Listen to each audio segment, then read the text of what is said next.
Let us see these numericals on bond force. Simple questions है ये. Find reading W, मतलब ये कोई एक अरेंजमेंट है, इसमें रीडिंग दे रहा है अभी W. You have to find out the reading W in second case. Given density of water is 1 gram per cc. Read the figure properly. ये कोई एक कंटेनर ऑफ लिक्विड है, सेंटीमीटर क्यूब में उसका रेटिंग दिया गया है, रीडिंग दिया गया है, कैलिब्रेशन हुआ है. यहाँ पर देखो पानी था अप टू 70 सीसी. अब इसमें रीडिंग दिखा रहा था 50 ग्राम. अब इसको डुबाने के बाद ऑब्वियसली पानी ऊपर जाएगा. सबको मालूम है, कौवा पीता था ना पानी ऐसे पत्थर डाल के. तो ये उठा ऊपर, ये 80 सीसी हो गया. पूछा अब रीडिंग क्या होगा बताओ. तो क्या कहेंगे? What is volume? Volume of displaced water. 10 cc. It is 10 cc, क्योंकि पहले ये 70 cc में होता था, अब 80 cc हो गया. अच्छा, ये 10 cc आया. तो आप कहोगे कि बॉन्ड फोर्स क्या हो जाएगा, और m mass of displaced water. हम जानते हैं कि पानी का डेंसिटी है 1 ग्राम पर सीसी, तो it is coming out with 10 gram. तो इसके ऊपर जो बॉन्ड फोर्स आएगा that will be equivalent to the weight of 10 gram of water. नहीं, तो जितना था 10 ग्राम पानी का जो वेट है वो उसके ऊपर आएगा, मतलब 50 ग्राम दिखा रहा था, अब ये कितना दिखाएगा? 10 ग्राम का बॉन्ड फोर्स आ गया, उसके ऊपर 40 ग्राम दिखाएगा, है कि नहीं? तो आप कहोगे W the apparent wait, this is what is. तो अपरेंट वेट क्या दिखाएगा? इनफैक्ट ये वेट को आपको न्यूटन में दिखाना चाहिए, सब ग्राम में लिखा है तो हम भी लिख रहे हैं. अपरेंट वेट क्या हो जाएगा? पहले दिखा रहा था 50 ग्राम, मतलब वेट ऑफ 50 ग्राम कम हो गया 10 ग्राम, तो हो गया 40 ग्राम.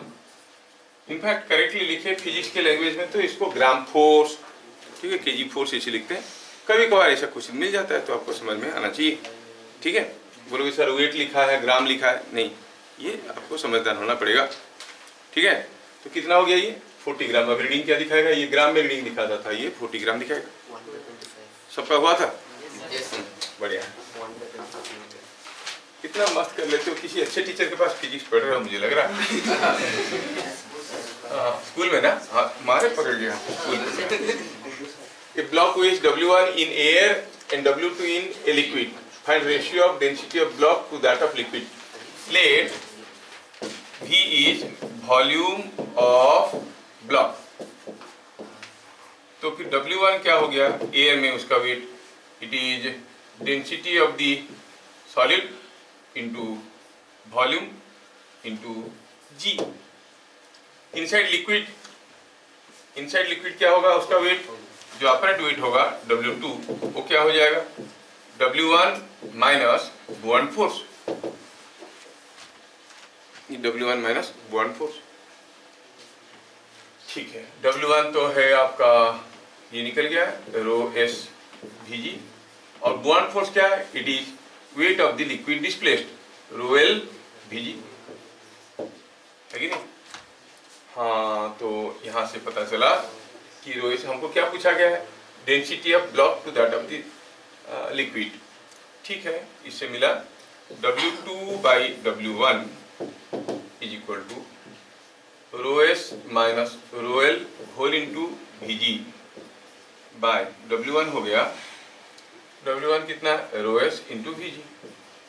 ये Vg गए, it is coming out to be 1 minus rho L by rho S. क्या बात समझ में आया? ये हो गया rho S minus rho L by rho S, which is 1 minus rho L by rho S. आपको rho L by rho S का वैल्यू पूछा है. Rho L by rho S is equal to 1 minus W2 by W1 और W1 minus W2 by W1. So the ratio of the two materials, solid and liquid, is coming W1 minus W2 by W1. हुआ था? नहीं हुआ था, आधा हुआ था. अब कर लो जल्दी जल्दी.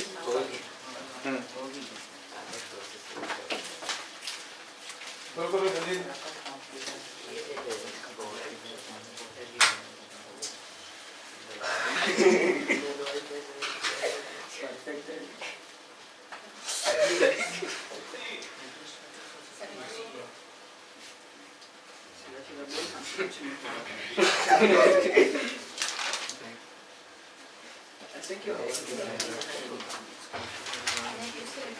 क्या चीजें समझ में आया? चलिए ठीक है। अगला question, a cone is floating, लेकिन कोई उसका जी को ले गया था। A cone is floating in water as shown in figure. Choose the correct figure if it is inverted. ये फ्लोट कर रहा था, उल्टा करके फ्लोट करवाएंगे तो कैसा होगा? ए बी सी। कंडीशन ये है कि आप जानते हो जब भी कोई बॉडी फ्लोट करता है, the volume of solid outside the liquid divided by total volume of solid is a constant.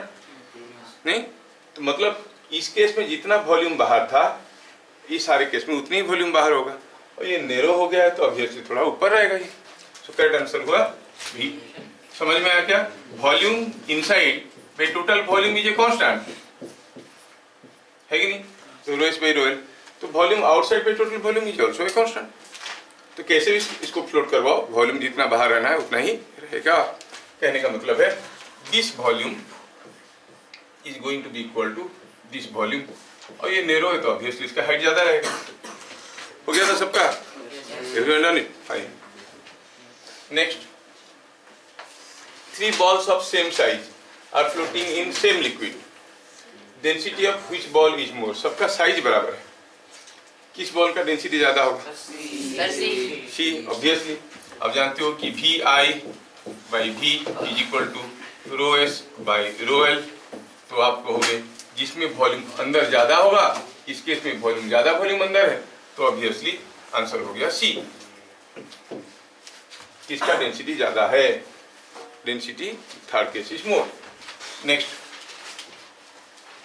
3 balls of same materials but different size. Same material है लेकिन अलग अलग साइज है। They are floating in different liquids, अलग अलग liquid में, A B C 3 liquid है। Density of which liquid is more? Same material है, सेम मटेरियल है मतलब डेंसिटी सबका बराबर है। डेंसिटी बराबर है तो आप जानते हो कि density of solid by density of liquid is equal to volume inside by volume total volume. तो volume inside is very less as compare to the total volume in the third case, मतलब density of solid is least in this case. और density of liquid पूछा है, sorry. तो यहाँ पर हम देख रहे हैं कि रो एस तो तीनों केस में बराबर है, ये केस में ये V i by V is looking to be the smallest, मतलब रो एल इज लार्जेस्ट, क्योंकि रो एल जितना ज्यादा होगा ये क्वांटिटी उतना कम होगा। More is the value of rho l, less is the value of V i by V. होगा कि नहीं होगा? तो इसका मतलब रो एल क्या हो गया ज्यादा, कौन से केस में? इन केस ऑफ सी। तो आंसर हुआ सी। क्या मैं समझा पाया है वाला? चलिए आगे। यहाँ पर 2 blocks are floating in a liquid, block A and B. What is the type of equilibrium associated with them? ऐसे पूछा है। एक ब्लॉक फ्लोट कर रहा है being partially immersed, दूसरा फ्लोट कर रहा है just being totally immersed। अब अगर इसको थोड़ा सा हम पुश करते हैं तो इसके ऊपर buoyant फोर्स बढ़ेगा कि घटेगा? If you push it down, बढ़ेगा। छोड़ देंगे तो फिर वापस आ जाएगा।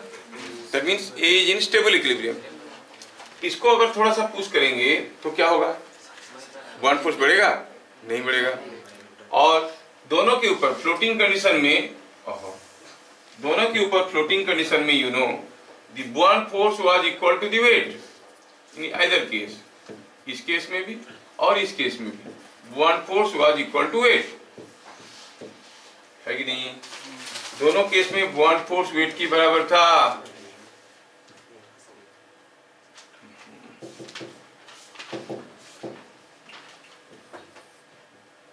दोनों केस में buoyant फोर्स वेट की बराबर था, लेकिन दूसरा केस में जब इसको हम थोड़ा सा डुबा दिए अंदर, ना buoyant फोर्स बढ़ रहा है ना वेट बढ़ रहा है, जहां छोड़ देंगे वही रुक जाएगा। तो ये कौन सा इक्विलिब्रियम होगा? Neutral equilibrium. तो आपको होगी A in stable equilibrium B in neutral equilibrium. Sir unstable कब होगा? हुआ नहीं तो क्या करें, कब होगा? कैसे होगा? कैसे होगा? तो डूब जाएगा अंदर, रहेगा क्या, है ना। हम फ्लोटिंग कंडीशन में अनस्टेबल इक्विलिब्रियम का दूसरा चीज डिस्कशन किए थे, when the centre of gravity is above the buoyant centre, है कि नहीं। अच्छा, ये तुम पहले आंसर दोगे, बोलोगे इस आंसर का एक क्वेश्चन बनाइए, तो मुश्किल हो जाता ना। मैं तुमको एक आंसर देता हूँ 4, एक क्वेश्चन बनाओ, मुश्किल हो जाएगी नहीं। हम क्वेश्चन देंगे, आंसर बनाओगे तो ठीक है। Find reading of weighing machine if the sphere is replaced by a solid cube of same material, same volume, and then what will be reading? अच्छा, find यहाँ पर पहले दिया है 2 पार्ट है क्वेश्चन में। Find reading in the weighing machine. Weighing machine में reading क्या होगा? यहाँ पर कोई एक स्पीयर है और उसका डेंसिटी ρ1 है, वॉल्यूम v है, और लिक्विड में रखा है डेंसिटी ρ2 है। ये है वेइंग मशीन। क्या होगा रीडिंग? पहला बिट का रीडिंग क्या होगा? आप कहोगे कि इसके ऊपर बुआंट फोर्स आ रहा है, लेकिन सर ये पर तो टच कर रहा है, यहाँ पर नहीं आ रहा है। एक पॉइंट में जो फोर्स आ रहा है वो थोड़ा सा, जो क्योंकि फोर्स जो आ रहा है प्रेशर इनटू एरिया होता है, व्हाटएवर में the pressure the area is very small means force can be ignored. एक पॉइंट में जो फोर्स आ रहा है and it is touching at a point, so you can say ऐसा केस में कि जो आपका रीडिंग आएगा, पहला केस में जो रीडिंग आएगा वो रीडिंग हो जाएगा कितना? W minus B। W क्या है? इसका वेट ρ1 Vg। बुआंट फोर्स क्या है? ρ2 Vg, है कि नहीं। बोला कि अगर इसको निकाल देंगे और यहाँ पर एक ब्लॉक रख देंगे, सॉलिड क्यूब रख देंगे, same material, same mass, same volume, सब चीज का, तो अब नीचे वाइडर सेक्शन आएगा, वहां पर तो फोर्स नहीं आएगा। Now if you are replacing this sphere by a, ये है वेइंग मशीन, इसके ऊपर हमें ब्लॉक रख दी। Now the block is here, मतलब नीचे ब्लॉक और वेइंग मशीन के बीच में कुछ भी लिक्विड नहीं है। जो फोर्सेस इसके ऊपर आ रहे हैं वो सब ऐसा है, नहीं, ये सारे फोर्सेस ऐसे हैं। तो पहले आपको देखना है कि इसके ऊपर कितना फोर्स आएगा, कितना रीडिंग आएगा। ये रीडिंग बताने के लिए मुझे यहाँ पर थोड़ा डायमेंशन बताना पड़ेगा। क्या होगा उसके ऊपर ये सारे फोर्सेस का रिजल्टेंट? क्या ये बुआंट फोर्स होगा जो पहला वाला केस में था, ρ1 Vg ना, ρ1 Vg ρs क्या था, ρ2 था ना, यहाँ पर ρ2 था। क्या ρ2 Vg होगा? फिर कैसे निकालेंगे? मतलब अगर हम कहेंगे कि यहाँ पे इसे रखने से यहाँ तक लिक्विड हुआ है और ये लिक्विड को, ये लिक्विड के चलते इसके ऊपर क्या फोर्स आ रहा है अगर हमें पता चल जाएगा तो हम निकाल पाएंगे। क्या इतना गंदा,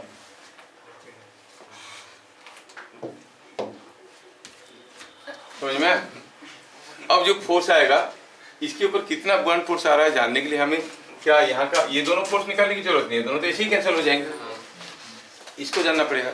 इसको जानने के लिए मुझे यहाँ का एरिया और यहाँ का डेप्थ भी तो पता करना है। I need to know the area and depth. ये अगर पता चलेगा तभी हम प्रेशर पता करेंगे। Pressure into area will be क्या? Force. That force will be downward. और इसका वेट रीडिंग क्या आएगा? Weight plus this force. लेकिन ये हाइट कितना दिया है, क्या नहीं दिया है? Can you calculate the force? No, क्योंकि हमें मालूम नहीं यहाँ पर प्रेशर कितना है। But one thing is very clear that the reading will be more than the weight. Previous case में it was less than the weight. Previous case में it was less than the weight, but now it will be more than the weight. तो bit B में क्या कहेंगे? Data is not sufficient. This is replaced by a solid cube. Dimension नहीं दिया है, तो मालूम नहीं है कितना होगा, but reading will be something W plus some W dash. What is W dash? It is force on top of cube. Data नहीं दिया है, नहीं देगा तो कैसे पता करेंगे कितना फोर्स आ रहा है? क्या सबको समझ में आया? दूसरा था ये, तो दूसरा नहीं था, हाँ ये था, find force on slant face of cone due to liquid. ये लिक्विड इसकी स्लैंट फेस में कुछ फोर्स दे रहा है और आपको पूछा गया है व्हाट इज दैट फोर्स, ऐसे पूछा है। लिक्विड के ऊपर कुछ बुआइंट फोर्स आ रहा होगा, नहीं? कितना आ रहा होगा बुआइंट फोर्स? ये सॉलिड के ऊपर बुआइंट फोर्स आ रहा होगा, कितना आ रहा होगा रूबी जी? अच्छा, क्या आपको कोन का वॉल्यूम निकालना आता है? 1/3 पाई आर स्क्वायर एच मालूम है? नहीं मालूम है तो बोलो, बोल देते हैं। मालूम है?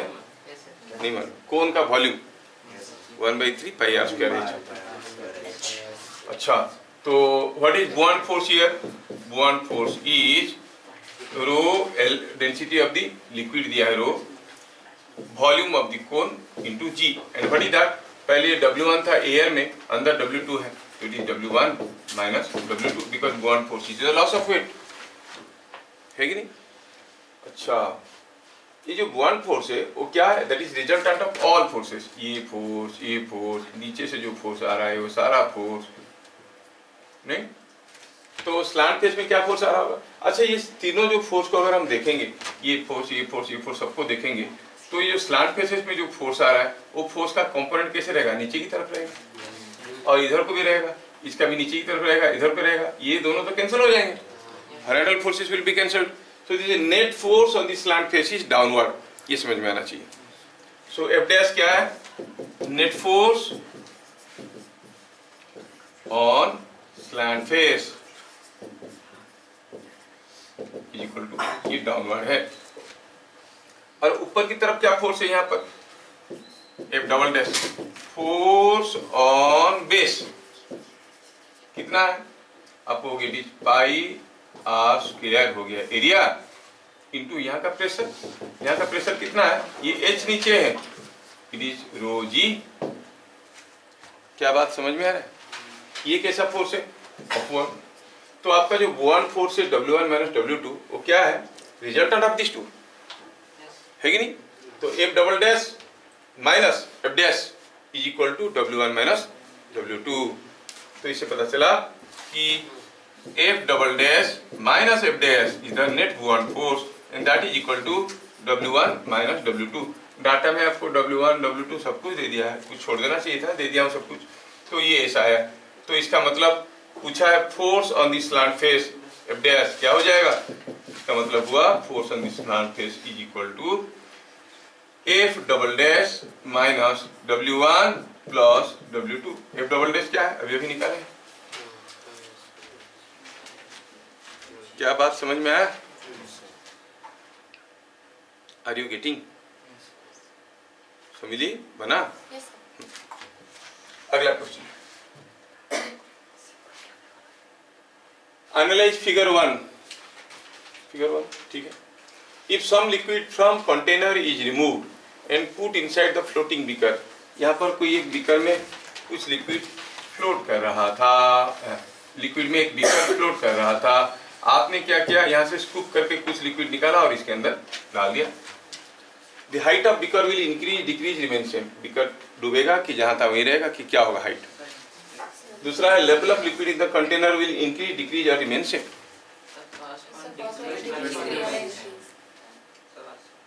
चलो, जैसे पानी डालेंगे तो इसका वजन बढ़ेगा तो थोड़ा डूबेगा कि नहीं अंदर, तो ये लेवल विल डिक्रीज। ये समझ में आ रहा है, इसमें कोई दो राय नहीं है।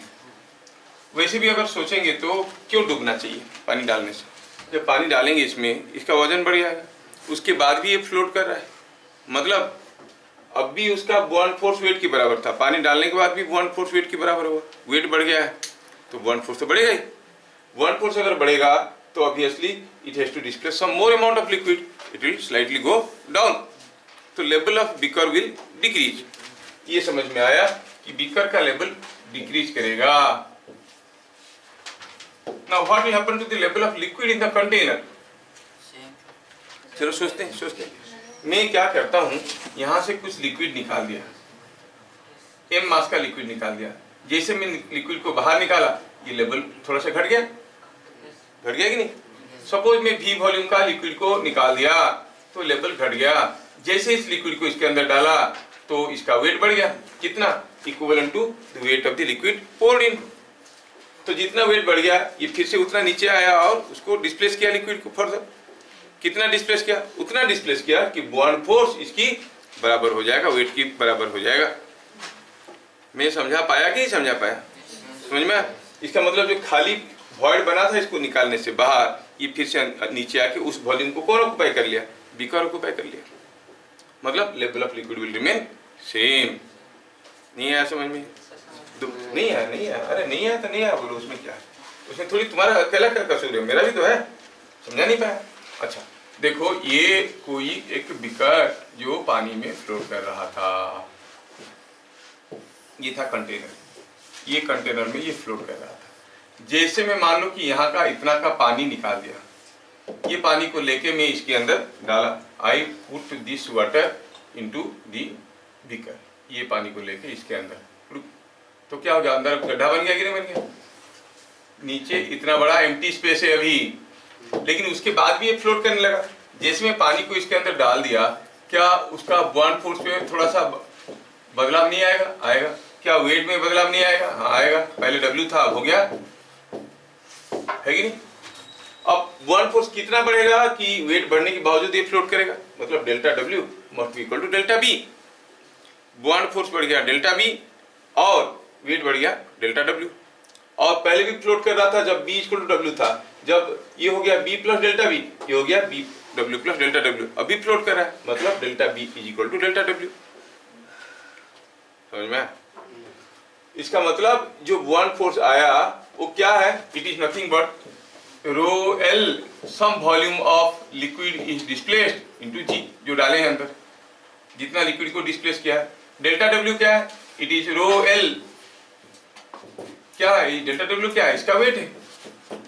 क्या है ये, रो L into delta V into G, delta W इसको डेल्टा B। इसका मतलब ये जितना वॉल्यूम का लिक्विड डिस्प्लेस करेगा फर्दर, और ये जितना वेट का लिक्विड यहां से निकाल के डाले थे, दोनों बराबर है।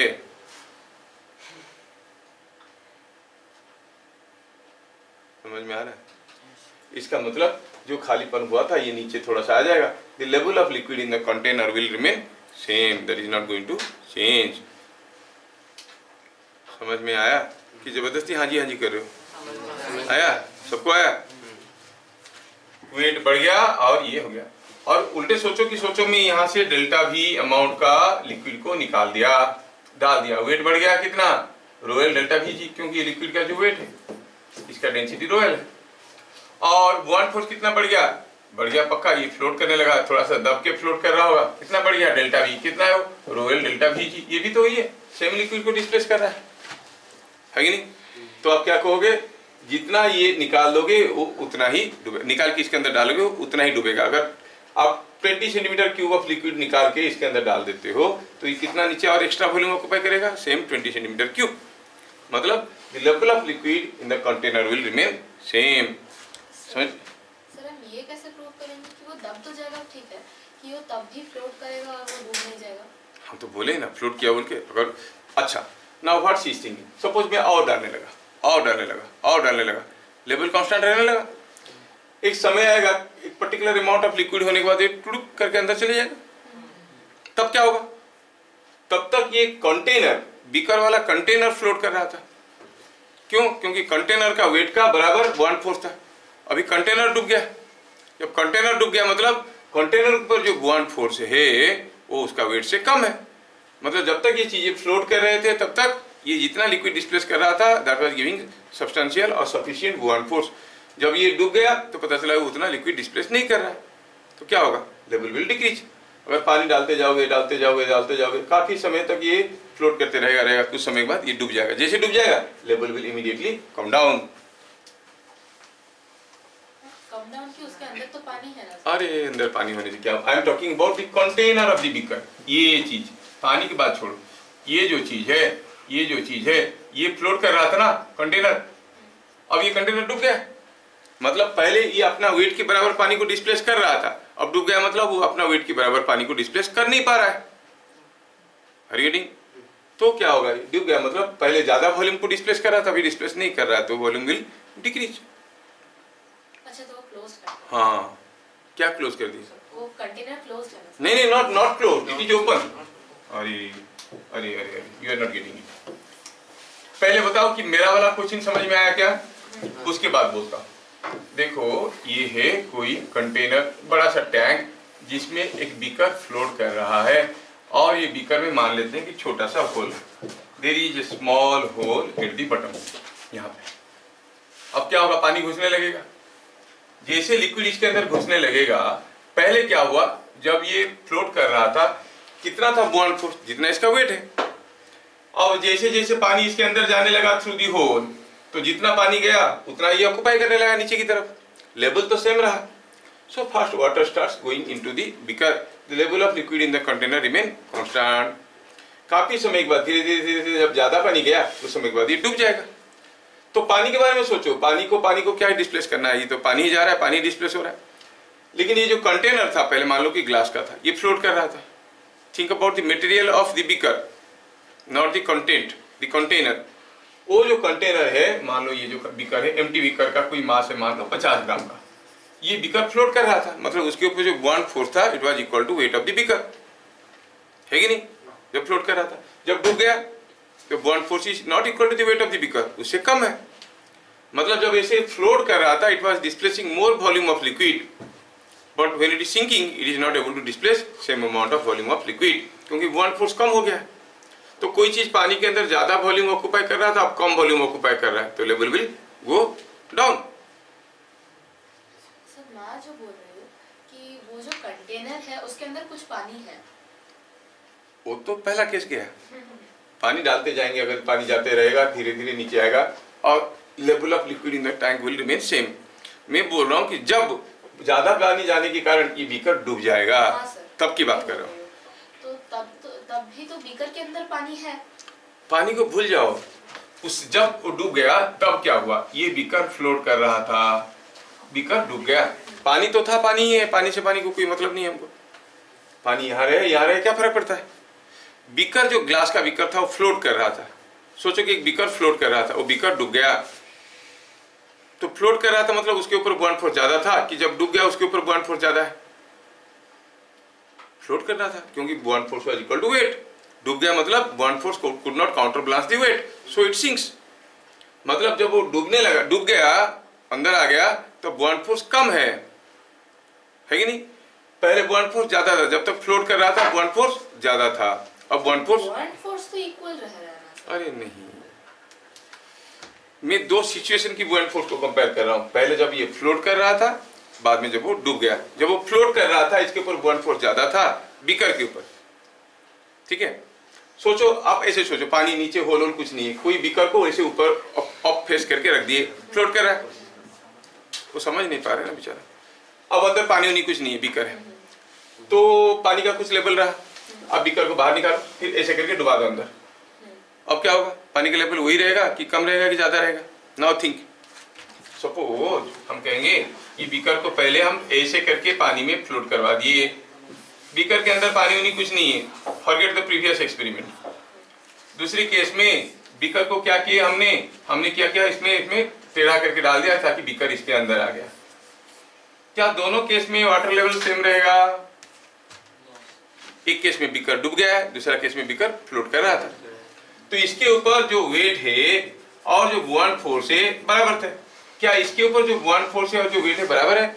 नहीं है। मतलब बॉन्ड फोर्स ज्यादा है कि कम है?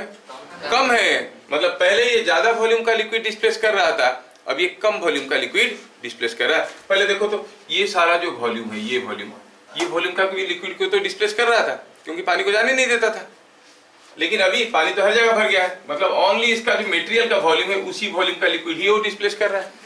Bond force has decreased, so the volume of liquid displaced is decreased, means level will come down।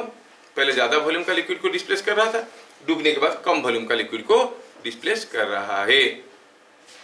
क्या समझ में आया? शांति। अगर कंटेनर क्लोज ना होता तो? कंटेनर क्लोज कहाँ है अभी भी? मेरा ढक्कन बंद है। अगर कंटेनर क्लोज होता तो? अच्छा, कंटेनर क्लोज होता तो डुबा देने से डूब जाता क्या? उसके अंदर हम पानी डालते जा रहे हैं वहीं से, ठीक है, पर उसके बाद उसका ढक्कन बंद कर देते हैं। हाँ, तो उससे कोई फर्क नहीं पड़ता है। ये मान लो कि कोई एक क्लोज्ड कंटेनर है, क्लोज्ड कंटेनर है और ऐसे भी फ्लोट कर रहा था, इसमें पानी भर दिए, वेट बढ़ गया कि नहीं? वेट बढ़ गया तो कितना वेट बढ़ेगा? जितना पानी यहाँ से निकाले वही पानी तो इसके अंदर है, that water is already there. लेकिन जब ये क्लोज था और इसके अंदर कुछ भी पानी नहीं था, it was displacing more amount of volume of water. जब इसके अंदर पानी भर गया, क्या ये डिस्प्लेस कर रहा है? तो पानी तो उसके अंदर आ गया। ये जो पानी यहाँ पे था, ये पानी यहीं पे है क्योंकि अंदर आ गया उसका, है ना। तो volume of liquid displaced will decrease. पहले ज्यादा वॉल्यूम का लिक्विड डिस्प्लेस कर रहा था। मान लो कि किसी एक कंटेनर में से पानी रखा हुआ है, आप कोई ग्लास रख के हाथ से दबाओगे तो ज्यादा पानी डिस्प्लेस किया, जैसे ग्लास डूब जाएगा तुरंत देखोगे लेवल विल कम डाउन, है कि नहीं? हाँ, चलिए। An ice cube embedded with a small iron block is floating in water in a tank. If the ice melts, then level of water in the tank will increase, decrease, remain same. अब सोचो, similar question है। कोई ice cube था, ये ice cube में क्या था? कोई आयरन बॉल था और इतना बड़ा आइस क्यूब है तो फ्लोट कर रहा था। अगर कोई आयरन बॉल नहीं होता तो मेल्ट करने के बाद लेवल ऑफ लिक्विड क्या होता कंटेनर में? सेम रहता। लेकिन अभी मेल्ट करेगा तो ये जो आयरन बॉल था नीचे आ जाएगा। तो आइस के लिए कुछ नहीं चेंज होने वाला। I am talking about iron ball. Iron ball पहले फ्लोट कर रहा था, आयरन बॉल बाद में सिंक कर गया। मतलब आयरन बॉल का अगर वेट W है तो उसके ऊपर जितना बॉन्ड फोर्स आता था उतना उसका वेट था। लेकिन अब आयरन बॉल का जो वेट है, क्या उसका बॉन्ड फोर्स उसकी बराबर है? B2 उसकी बराबर है? नहीं। So overall bond force is decreased. Bond force घट गया, मतलब it is now displacing less volume of water. पहले ज्यादा वॉल्यूम वाटर डिस्प्लेस कर रहा था, अब less volume of water displace कर रहा है, तो लेवल विल कम डाउन। बात समझ में आया क्या? इस केस में क्या होगा? क्योंकि जो फ्लोट कर रहा था बॉडी डूब गया। डूब गया तो पहले वो ज्यादा वॉल्यूम का लिक्विड डिस्प्लेस कर रहा था इसलिए फ्लोट कर रहा था, अब डूब गया मतलब उतना वॉल्यूम का लिक्विड वो डिस्प्लेस कर नहीं पा रहा है, इसलिए डूब जा रहा है। तो कोई चीज पानी के अंदर ज्यादा वॉल्यूम ऑक्यूपाई कर रहा था, अभी कम वॉल्यूम ऑक्यूपाई कर रहा है, तो obviously level of liquid will decrease. Answer क्या हो जाएगा इसमें? डिक्रीज। वही तो मैं बता रहा था बीकर वाला केस में, what will happen to the level of liquid in the container. यहां पर बताया था ना, सॉरी ये वाला क्वेश्चन था। हाँ, level of liquid in the container, इसमें क्या था? ये अगर थोड़ा सा पानी अगर डूबा नहीं है, सेम आंसर होगा यहाँ पे। कब तक? जब तक ये नहीं डूबा। कौन? बीकर। डूब गया तो level will decrease. So you raise the question there. हम थोड़ा सा पानी निकाल के क्या लिखा है? If some liquid is from container is remove, थोड़ा सा पानी निकाल के इसमें डाल देते हैं तो क्या हो जाएगा? ये क्वेश्चन में ये असम्पशन है कि अभी डालने के बाद भी ये फ्लोट कर रहा है, तो डूब गया तो level will decrease. If the beaker still floats after taking some water into it, तो हम कहेंगे level will remain same. If the beaker sinks the level will decrease. आया समझ में? सोचो इसके ऊपर हर चीज को, मतलब I can give the data but not my brain to help you to understand. Apply your own brain, सोचो उसको, ठीक है? ये वाला केस समझ में आया? अगर आइस के अंदर कोई आयरन ब्लॉक है तो आयरन ब्लॉक आइस के अंदर होते हुए फ्लोट कर रहा था, आइस मेल्ट कर गया तो डूब गया। सोचो सिर्फ about iron ball. Iron ball तो फ्लोट कर रहा था ना, तो उसके ऊपर जो बॉन्ड फोर्स आ रहा था, जो वेट था, that was balanced by the bond force.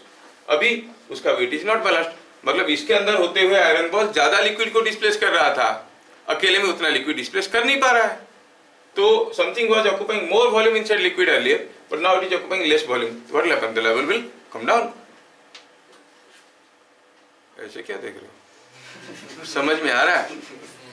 हाँ, सोचो ये आयरन बॉल नहीं होता, कॉर्क होता, तो मेल्ट करने के बाद कॉर्क तो फ्लोट करेगा, पहले भी फ्लोट कर रहा, अभी फ्लोट करेगा, लेवल विल रिमेन सेम। ये आयरन बॉल है इसीलिए लेवल घट गया। क्यों गौरव, समझ में आया? चलो गौरव को पूछते हैं। सपोज देखते हैं गौरव को कितना समझ में आया। Here is a toy boat, और ये टॉय बोट कहाँ है? पानी में। और पता चला इस टॉय बोट में एक कुत्ता यहाँ पे बैठा हुआ था।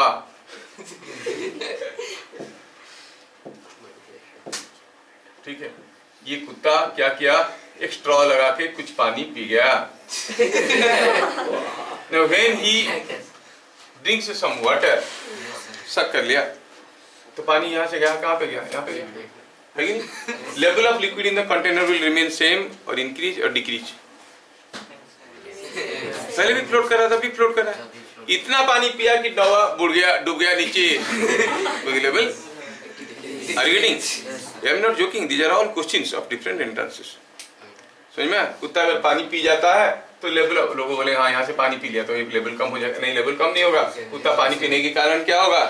थोड़ा ये वेट बढ़ेगा, वेट को बैलेंस करने के लिए बुआंट फोर्स बढ़ेगा, मतलब ये थोड़ा एक्स्ट्रा डूबेगा। जितना वॉल्यूम का पिएगा उतना डूबेगा। अगर अपना वॉल्यूम का पूरा पानी पी पाएगा तो पूरा डूब जाएगा, है कि नहीं? ठीक है, पूछे थे गौरव को, बताया सब। अच्छा, ये क्वेश्चन समझ में आया मैं जो बता रहा हूँ? थोड़ा रीजनिंग वाले हैं। अभी तक हम लोग 10 क्वेश्चन कर चुके हैं। कितने लोगों का सारा 10 क्वेश्चन सही हुआ था? कैमरा घुमाना पड़ेगा तुम लोगों की तरफ।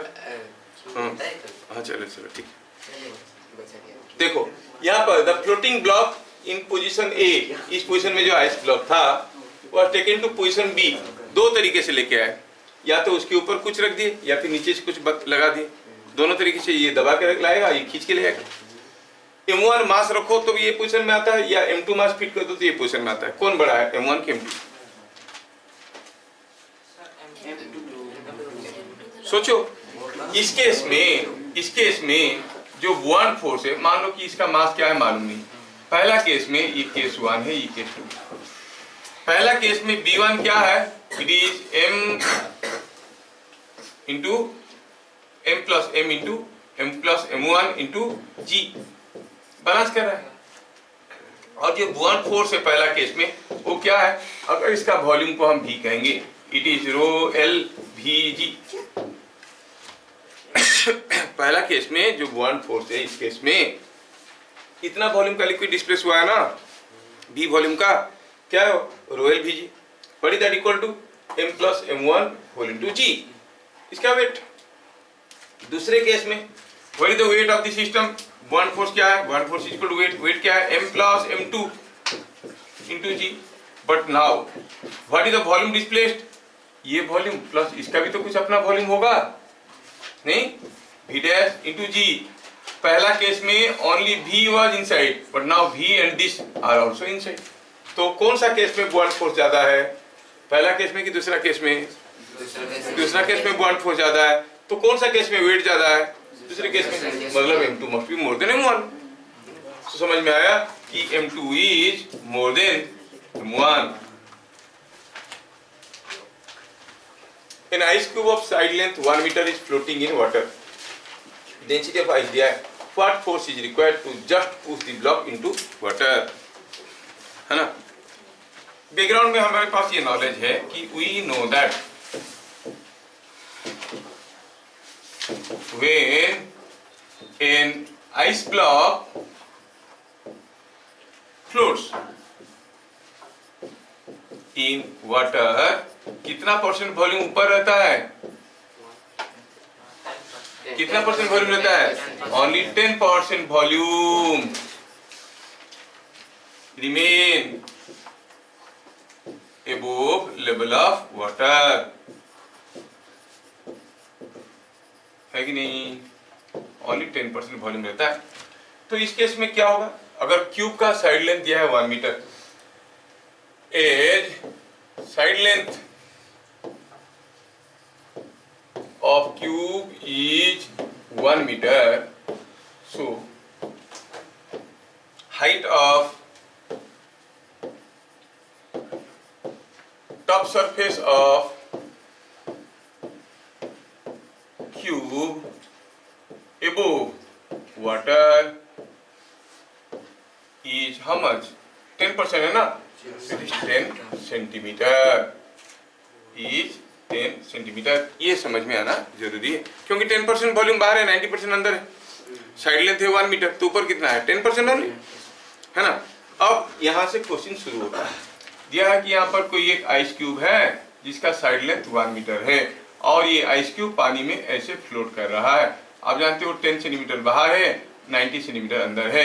क्या फोर्स चाहिए इसको डुबाने के लिए? डुबाने के लिए आपको क्या करना पड़ेगा? पहले ये वॉल्यूम का लिक्विड को डिस्प्लेस करना पड़ेगा, तो ये डूबेगा या तो ये वॉल्यूम को लिक्विड को डिस्प्लेस करोगे जैसे दबा के इसको, तो क्या होगा? उतना बर्न फोर्स आएगा। तो अब ये फ्लोट कर रहा था, weight was equal to burn force. अब जबरदस्ती इसको दबाया, कोई फोर्स F लगा के पूछा है बताओ what is that force is, what is that force, so that ये डूबेगा अंदर। तो अब हाल कैसे हो जाएगा? अब हाल कुछ ऐसे हो जाएगा,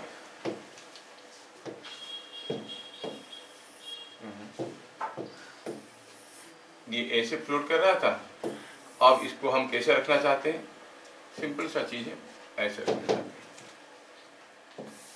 now I want to hold the cube inside the water like this by pushing it with a force. पूछा है वो फोर्स कितना है बताओ, कितना है बताओ? इसके ऊपर बुआंट फोर्स आ रहा होगा, वेट आ रहा होगा। At equilibrium F plus W must be equal to buoyant force. तो वहां से हमें F का वैल्यू मिल जाएगा। तो आप कहोगे eight equilibrium F plus W is equal to buoyant force, so the force required is B minus W। अच्छा B क्या है? ये पूरा का पूरा वॉल्यूम डूबा हुआ है, it is rho L V G, क्योंकि इसका वॉल्यूम भी है, भी दिया है 1 मीटर की क्वेश्चन में दिया है। समझ में आया? माइनस W क्या है? W is the weight of the ice block, क्या है? रो एस भी जी। अब भी है 1 मीटर क्यूब, रोएल है, रोएल कितना है? 1 ग्राम पर सीसी, मतलब 1000 केजी पर मीटर क्यूब। 1 ग्राम पर सीसी 1000 केजी पर मीटर क्यूब, क्योंकि मीटर क्यूब में है तो हमें 1000 केजी पर मीटर क्यूब में लिखना पड़ेगा। डेंसिटी ऑफ आइस कितना है? 0.9 ग्राम पर सीसी, मतलब कितना है? 900 केजी पर मीटर क्यूब। तो this minus 900 into VG, V हो गया 1 मीटर क्यूब, G हो गया 10, तो कितना आया ये? It is coming 100 into 10 is 1000 Newton. So this force is required to push it। समझ में आया? क्या फोर्स है ये? 1000 न्यूटन। क्या सबको समझ में आया? ठीक। फिर क्या पूछा है? What is minimum work done in just pushing the block below water? क्या वर्क करना पड़ेगा? देखो ये आइस ब्लॉक ऐसे फ्लोट कर रहा था पानी में, ये पानी में फ्लोट कर रहा था। चलो पहले देखते हैं कि इसको एक्सपुश करने के लिए क्या फोर्स की जरूरत है। F, the force required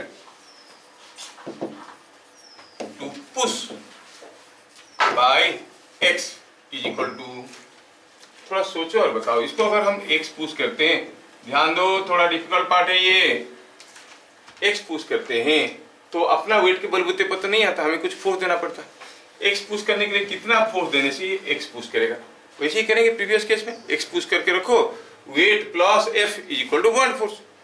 तो जैसे पुश करेंगे बुआंट फोर्स बढ़ेगा कि नहीं बढ़ेगा? जब ये फ्लोट कर रहा था buoyant force was equal to weight, push कर दिया नीचे तो बुआंट फोर्स बढ़ा, कितना बढ़ा? जितना फोर्स में दिया, क्योंकि वेट तो वही है कि नहीं? पुश करने के बाद फोर्स हो गया कितना? W plus F downward force. ऊपर की तरफ क्या था? पहले मान लो B था, हो गया B plus delta B, buoyant force थोड़ा सा बढ़ गया। बुआंट फोर्स कितना बढ़ गया? जितना फोर्स थी। क्या बात समझ में आ रहा है? तो इसको x डुबाने के लिए क्या फोर्स की जरूरत है? जितना वो बुआंट फोर्स है। The force required to push by x is equal to increase in buoyant force। buoyant force कितना बढ़ गया? देखेंगे इसको x डुबाते हैं तो ये एक्स्ट्रा वॉल्यूम का लिक्विड को डिस्प्लेस किया है कि नहीं? It is rho L extra volume of liquid displaced into G। वो जो वॉल्यूम है वो कितना होगा बताओ? ये क्यूब है तो नीचे वाला स्क्वायर है और ये थिकनेस है x, 1 इंटू एक्स, वॉल्यूम हो गया 1 इंटू एक्स, तो ये हो गया rho L into 1 into x into G, ये हो गया one force, sorry the extra force required to push it down by x। यहाँ तक समझ में आया? पूरा डुबाने के लिए कितना फोर्स चाहिए? जो प्रीवियस क्वेश्चन में किए, पूरा डुबाने के लिए कितना डुबाना चाहिए था इसको? 10 सेंटीमीटर 10 सेंटीमीटर डुबाना था, क्योंकि पूरा डुबाना था। तो x के जगह डालेंगे 10 सेंटीमीटर हो जाएगा 0.1 मीटर। 0.1 डालो तो कितना हो जाएगा? 0.1 डाल देंगे, ये हो गया 1000। ये था 0.1 और ये 10, 0.1 और 10 मिलके गए 1 हो गए, आंसर था 1000 न्यूटन। प्रीवियस केस में किए थे कि नहीं किए थे? तो इसको x डुबाने के लिए क्या फोर्स की जरूरत है?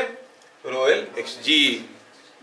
पूरा डुबाने के लिए क्या फोर्स की जरूरत था? x की जगह 10 सेंटीमीटर डालो तो मिलेगा आपको 1000 न्यूटन। प्रीवियस किए थे। लेकिन यहाँ पर पूछा कुछ दूसरा है। क्या पूछा? डुबाने में कितना वार्क होगा, है कि नहीं? कितना वार्क होगा?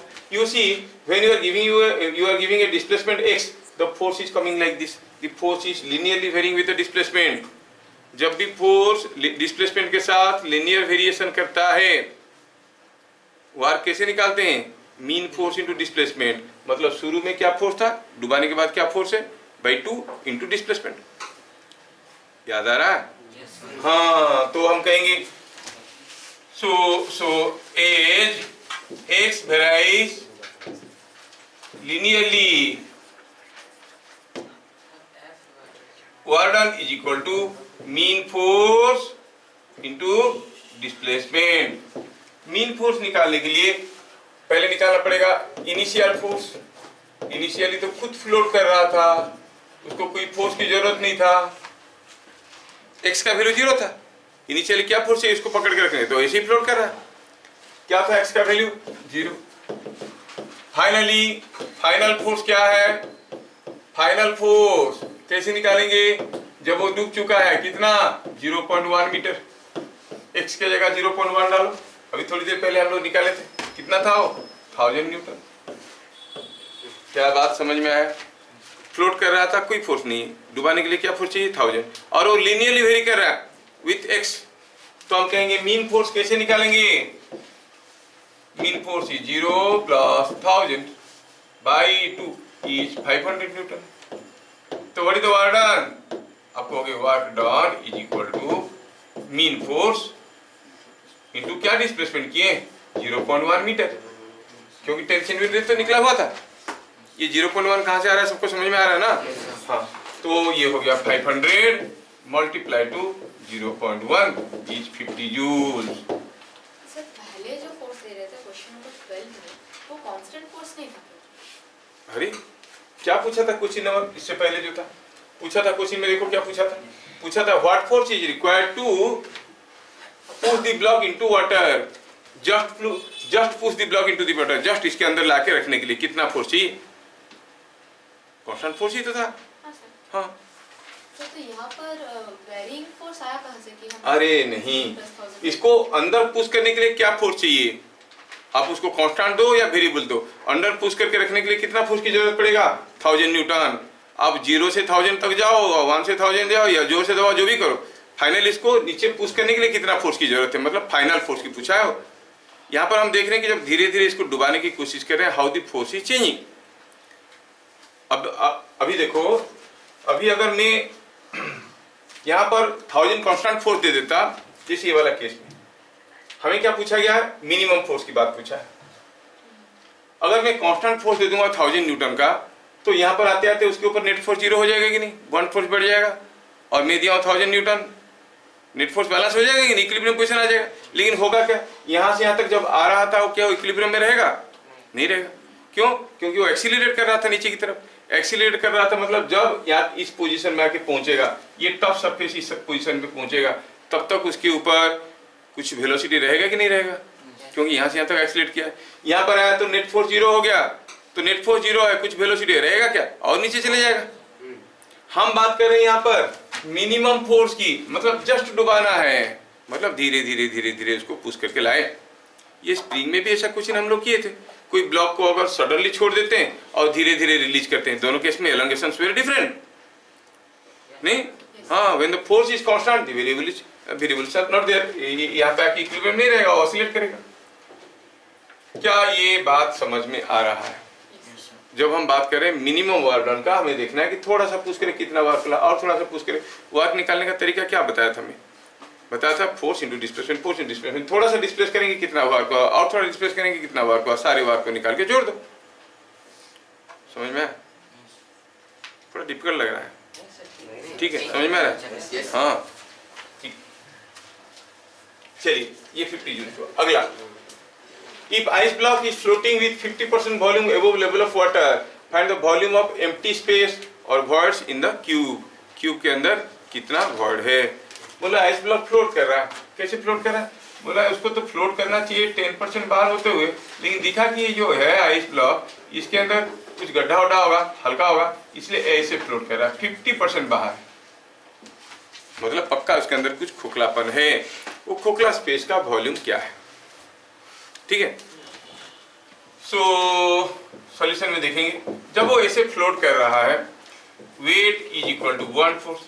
वेट क्या है? Density of ice into volume of ice into G. Weight of the block क्या है? Density of ice, volume of ice into G, है कि नहीं? बुआंट फोर्स क्या है? Buoyant force is density of water, और क्या वॉल्यूम है अंदर? 0.5 मीटर क्यूब, क्योंकि 50% बाहर है। पूरा वॉल्यूम था 1 मीटर क्यूब, अब कितना वॉल्यूम अंदर है? 0.5 metre cube. So rho L into 0.5 into G, this is the volume of liquid displaced. G तो कैंसिल हो गया। क्या आप यहाँ से वॉल्यूम ऑफ आइस पता कर सकते हो? हाँ, कितना? 0.5 इंटू रो एल क्या था? रो एल था 1000 और रो आइस क्या था? It was 900। Is not it coming out to be 5/9 metre cube? मतलब यहाँ पर जो आइस था उसका वॉल्यूम कितना है? 5/9 मीटर क्यूब, लेकिन वो दिख रहा है कितना बड़ा? 1 मीटर क्यूब वाला। मतलब अंदर कुछ खोखला है। कितना खोखला है? 1 माइनस 5/9। क्या बात समझ में आया? So volume of void is equal to 1 minus, ये 1 कहां से आया? 1 मीटर क्यूब है इसका वॉल्यूम, 1 मीटर क्यूब है, so it is coming out to be 4/9 metre cube. क्या समझ में आ रहा है? किए थे? चलिए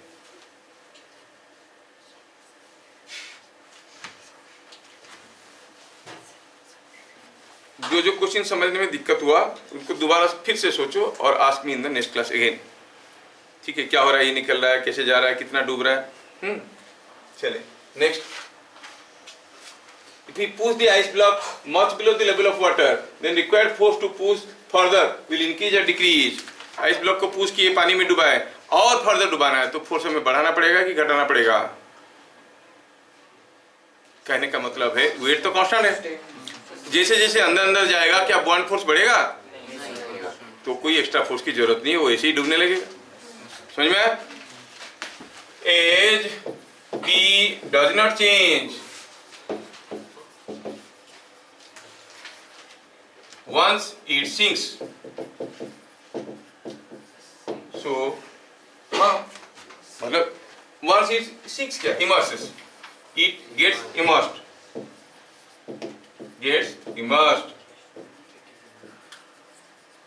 Therefore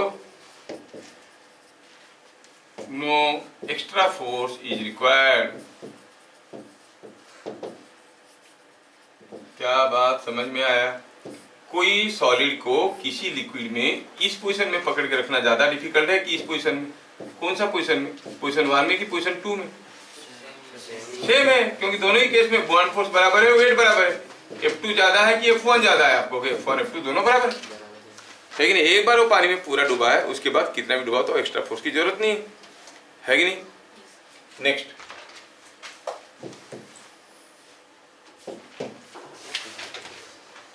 if we pour kerosene into the tank till the ice cube loses contact from air, then what will be minimum thickness of kerosene layer? हाँ ठीक है, पहले बताओ, सोचो और बताओ कि ये हमारे पास कोई टैंक है जिसमें आइस ब्लॉक फ्लोट कर रहा था। ये था आइस ब्लॉक, ठीक है। This ice block was floating, चलो मानते हैं कि ये है ice block. This is the ice block जो इसमें फ्लोट कर रहा था। अब ये आइस ब्लॉक इसमें फ्लोट कर रहा था। हम चाहते हैं कि ice block should lose contact from air, तो मैं इसके अंदर अब केरोसिन डालने लगा। जैसे केरोसिन डालने लगूंगा क्या होगा, बात की बात है। पहले आप बताओ कि ये ब्लॉक जैसे जहां था वहीं रहेगा कि धीरे धीरे ऊपर जाएगा कि धीरे धीरे नीचे जाएगा? नीचे जाएगा। ब्लॉक नीचे जाएगा। मतलब कहने का मतलब distance of block from here will increase और डिक्रीज और रिमेन सेम। सेम रहेगा। सोचो सोचो सोचो, पहले सोचते हैं, सोचो सोचो। केरोसिन आप डालोगे, केरोसिन आप डालोगे तो केरोसिन अंदर तो नहीं जाएगा, ऊपर रहेगा। जो ऊपर रहेगा केरोसिन, उसके लिए उसके ऊपर बॉन्ड फोर्स आएगा कि नहीं आएगा? आएगा, क्योंकि वो केरोसिन यहाँ पे प्रेशर क्रिएट करेगा कि नहीं करेगा? सीधे सीधे में डायरेक्टली केरोसिन जो फोर्स देगा वो फोर्स कैंसिल हो जाएगा, लेकिन केरोसिन यहाँ पर जो प्रेशर क्रिएट करेगा वो तो आएगा। मतलब ये धीरे धीरे जैसे जैसे आप केरोसिन डालोगे ये धीरे धीरे ऊपर उठेगा।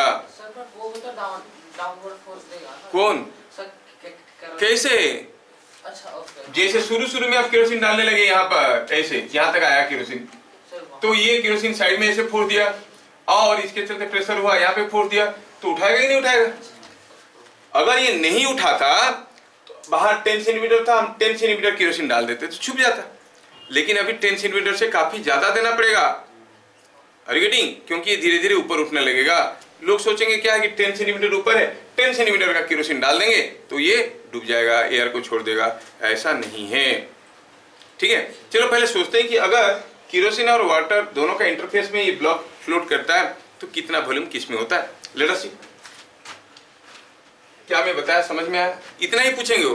अगर slowly kerosene is poured into the tank, the ice block will remain in its own position, slowly go up, slowly go down. क्या होगा? Slowly go up. अरे क्यों ऊपर जाएगा, समझ में नहीं आया क्या? नहीं आया। देखो ये है पानी, गौरव, पानी तो देखे होगे, ये है पानी। अब मैं क्या किया, थोड़ा सा केरोसिन इसमें डाला, मैं इसके अंदर थोड़ा सा केरोसिन डाला, इतना केरोसिन इसके अंदर डाल दिया। अब सोचो, अब ये पानी था, अब मैं यहां पे डाल दिया केरोसिन। जब पानी में ऐसे फ्लोट कर रहा था, जब केरोसिन में डाल दिया इसमें, भैया ये केरोसिन के चलते इसके ऊपर कुछ फोर्स आएगा कि नहीं आएगा? इसके ऊपर कुछ फोर्स आएगा, यहाँ पे आएगा ना, यहाँ पे भी आएगा। क्या यहाँ पे भी कुछ फोर्स आएगा ड्यू टू केरोसिन? क्योंकि यहाँ पर पहले प्रेशर क्या था, रो जी एच। अब केरोसिन का भी प्रेशर तो आएगा, आएगा कि नहीं? तो पहले ये जो ब्लॉक था इसके ऊपर कुछ बुआन फोर्स था, कुछ वेट था, ये बैलेंस था, है कि नहीं? लेकिन केरोसिन डालने के कारण यहाँ पर कुछ एक्स्ट्रा प्रेशर आया तो ये वेट को धीरे धीरे उठाने लगेगा ऊपर, क्योंकि now it is displacing some volume of kerosene also, है कि नहीं? हम क्या बताए थे, buoyant force is weight of the entire liquid displaced. कितना केरोसिन डिस्प्लेस हुआ है, किसका? वाटर डिस्प्लेस हुआ है। क्या बात समझ में आया? लिटरली आप ऐसे समझो कि जैसे जैसे आप इसमें केरोसिन डालोगे, केरोसिन के चलते सब कुछ रेस्ट में था, केरोसिन के चलते इसके ऊपर कुछ फोर्स आएगा, यहाँ पे प्रेशर आएगा, उस प्रेशर के चलते कुछ एक्स्ट्रा फोर्स आएगा। मतलब यहाँ पर जो फोर्स पहले आता था अब वो फोर्स बढ़ने लगेगा, बढ़ने लगेगा तो ये धीरे धीरे उठने लगेगा। उठेगा ही नहीं उठेगा? तो ये उठने लगेगा। That you must be able to visualise. चलिए थोड़ा दूसरे तरीके से करके दिखाते हैं तो आपको समझ में आएगा। पूरा केरोसिन डालते जाएंगे तो उठते जाएगा, उठते जाएगा। क्या पूरा कुछ समय के बाद ये पूरा आ जाएगा केरोसिन में? नहीं, ये तो केरोसिन में फ्लोट नहीं कर सकता। Density of ice is more then that of kerosene.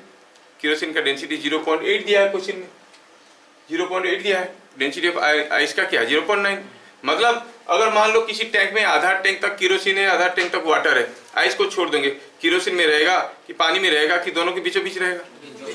कुछ रहेगा पानी में, कुछ रहेगा केरोसिन में, है ना? अगर पता चल गया जब बीचों बीच रह गया 30 सेंटीमीटर केरोसिन में है और नीचे है बाकी 70 सेंटीमीटर पानी में है, क्योंकि 1 मीटर था साइड क्यूब, तो आपको कहेंगे कितना केरोसिन कम से कम रखना पड़ेगा, 30 सेंटीमीटर का केरोसिन रखो, ये कांटेक्ट छोड़ देगा, है कि नहीं? ये बात समझ में आ रहा है?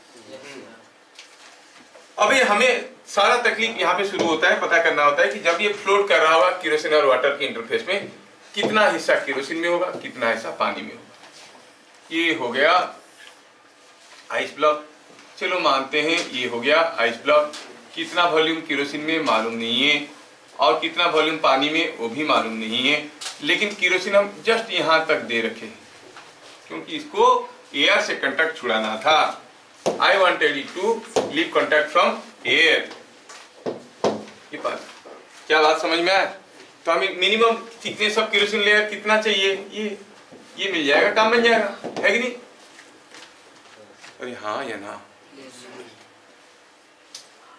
ठीक है।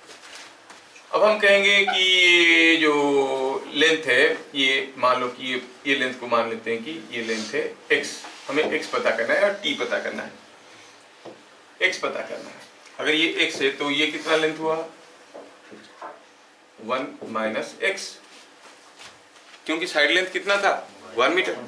अच्छा, तो आप कहोगे at equilibrium the weight must be equal to buoyant force and that buoyant force is due to water as well as due to kerosene. ये जो क्यूब है इसका साइड लेंथ एरिया कितना है, फेस एरिया ए है, कितना है वो 1, क्योंकि क्यूब है ना 1 मीटर स्क्वायर।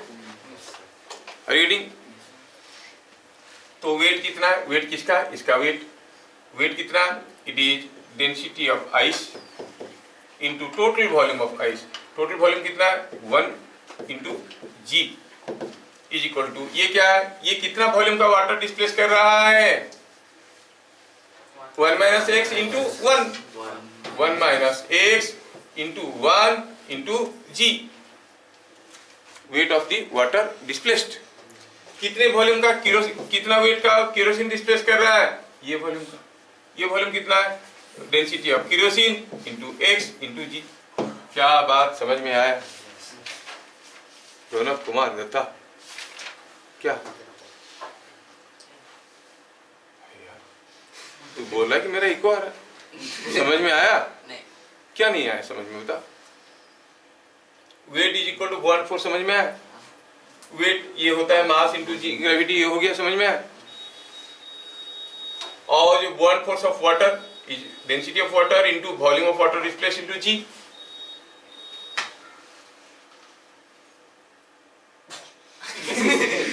सर 1 कहाँ से आया? 1 गेट खुला था, उधर से आया। सुनते नहीं हो? अरे 1, ये जो 1 बोल रहे हो ना, ये लेंथ कितना है भाई, 1 metre. Ice cube of side length 1 metre. Question भूल जाता है, ये क्यूब का डायमेंशन दिया हुआ था, ये क्यूब है 1 मीटर साइड वाला, वॉल्यूम कितना है 1 मीटर क्यूब आया। ये अगर ये लेंथ कितना हो गया फिर 1 माइनस एक्स, ये पूरा है 1, ये x मान लिया तो ये 1 माइनस एक्स हुआ, तो इसका वॉल्यूम कितना हुआ 1 माइनस एक्स इंटू इस एरिया। एरिया कितना है इसका, क्यूब है, ये नीचे वाला एरिया कितना होगा, नीचे वाला 1 इंटू 1 कितना होता है, वेरी गुड, 1 स्क्वायर होता है, 1 इंटू 1, हाँ ऐसा 1 इंटू 1 स्क्वायर होता है। नहीं सही है, you are correct.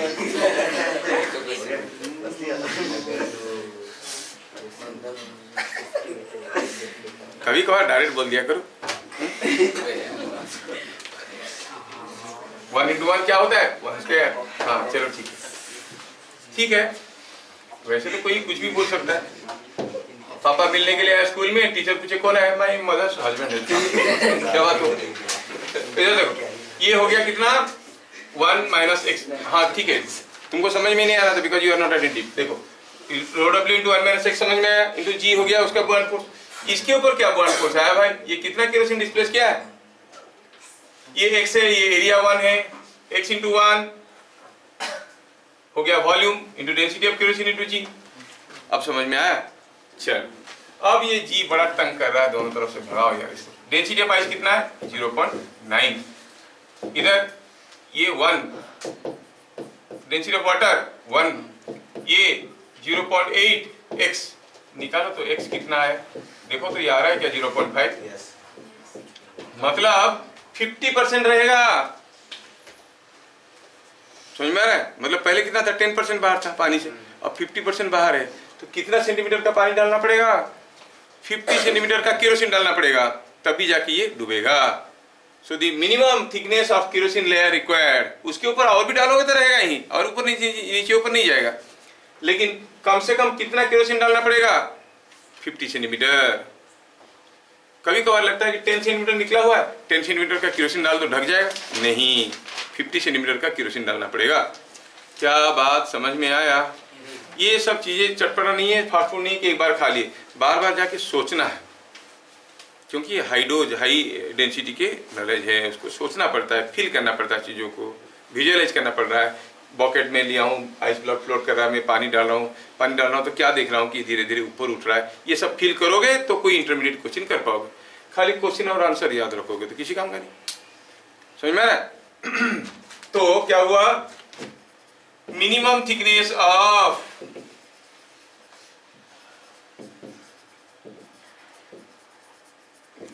Kerosene layer is 50 centimetre. क्या मैं समझा पाया गौरव?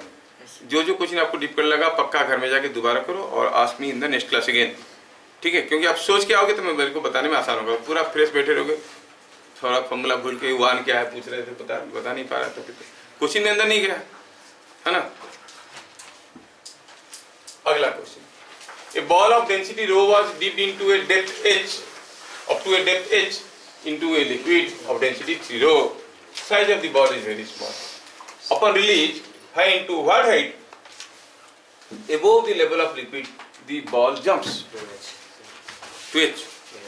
भी निकाला है, चलो देखते हैं। बोल रहा है कि कोई एक लिक्विड कंटेनर में लिक्विड था और जिसका डेंसिटी था 3 रो। हमने कोई बॉल को इसके नीचे डुबा दिया, यहाँ तक ले आया, छोटा सा पर बॉल का डेंसिटी है रो, और यहाँ से छोड़ दिया तो जाएगा जाएगा जाएगा जाएगा जाएगा, कूदेगा, फिर वापस आएगा। पूछा बताओ कितना ऊपर तक कूदेगा? We want to find out the value of capital H, और वो बोल रहा है 2h आएगा। मतलब ये स्मॉल h है तो वो बोल रहा है कि capital H will be equal to 2h। कितना इंटरेस्टिंग क्वेश्चन है। I don't know how he has done, and further I do not know whether he is correct or not also. But see how he can approach. Several methods to do. पहला हुआ कि अब यहाँ से इसको छोड़े तो इसका इनिशियल वेलोसिटी 0 था, जब वो यहाँ पर आके पहुँचा तो फाइनल वेलोसिटी भी क्या कुछ गेन इन काइनेटिक एनर्जी हुआ? नहीं। हम लोग वर्क एनर्जी थ्योरम पढ़े, total work done on a body by all forces is equal to gain in kinetic energy. मतलब इसके ऊपर जितने सारे फोर्स आ रहे हैं, सारे फोर्सेस के चलते जो वर्क हुआ दैट इज इक्वल टू 0, क्योंकि काइनेटिक एनर्जी गेन ही नहीं हुआ। तो मैं से किए थे नहीं, अलग किए थे। तो चलो इस पोजीशन को A मानते हैं और इस पोजीशन को B मानते हैं, और A to B motion. What is buoyant force? Buoyant force है आपका, इसका वॉल्यूम कितना है मालूम नहीं है, assume the volume is V0, rho V0 G, V0 हो गया volume of ball. Buoyant force क्या है? 3 रो V0 G, क्योंकि लिक्विड का डेंसिटी 3 रो है। अच्छा, M क्या था? वेट ऑफ द बॉल, और mg क्या है? mg is rho V0 G, it is weight of ball. क्या बात समझ में आ रहा है? समझ में आ रहा है? बॉल का अपना वेट होगा। अगर इसका वॉल्यूम V0 है मानते हैं, इसका वॉल्यूम बॉल का कुछ तो होगा, तो उसका वेट हो गया रो V0 G, बॉन्ड फोर्स हो गया 3 rho V0 G। Now A to B motion में, A से B तक का मोशन में वर्डन बाई B हुआ है कि वर्डन अगेंस्ट B हुआ है? बॉन्ड फोर्स ढकेल रहा था ऊपर, कितना होगा? Bond force into displacement. Bond force के चलते जो डिस्प्लेसमेंट कहां तक हुआ है? यहाँ तक हुआ, उसके बाद तो बॉन्ड फोर्स गायब है कि नहीं? तो it is equal to work done by B is equal to 3 rho V0 G into H। क्या बात समझ में आया? क्योंकि बॉन्ड फोर्स तो H डिस्टेंस तक ही था, उसके बाद नहीं था। Work done by mg, work done by mg हुआ है क्या? mg तो नीचे की तरफ था, ये तो ऊपर की तरफ गया, अगेंस्ट हुआ है, तो बाई mg लिखेंगे तो क्या लिखेंगे? माइनस कितना? रो V0 G अगेंस्ट mg, कितना दूर गया है वो? यहाँ से यहाँ तक, it is h plus h। क्या मेरी बात समझ में आ रहा है? अगेंस्ट mg कितना दूर गया है? h plus h।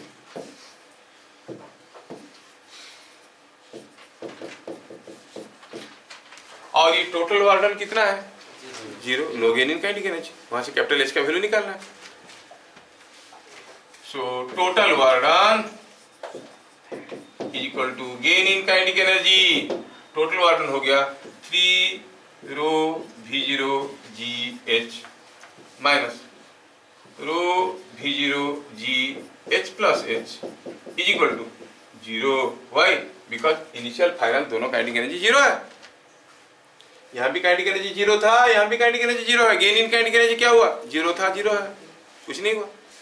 नहीं तो आप इसमें से सब चीज लेके फेंको. ये रो V0 G, रो V0, इनको भगाओ सब उधर गए. बच गया क्या?